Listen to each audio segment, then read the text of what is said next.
Welcome to Blizzard Fire. We hope this video helps fire up your solution. You start by preparing a focused environment. Create a Python 3.10 plus virtual environment and install packages with pip. Once done, pick a lightweight web framework like Flask or Fast API depending on synchronous versus asynchronous needs.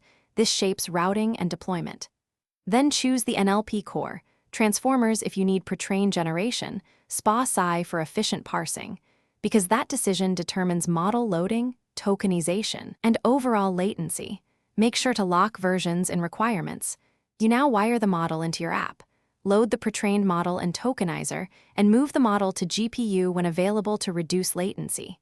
Once loaded, implement input preprocessing, clean text, tokenize, and batch requests to maximize throughput. Then code an API endpoint that accepts chat messages, runs the model, and returns decoded responses.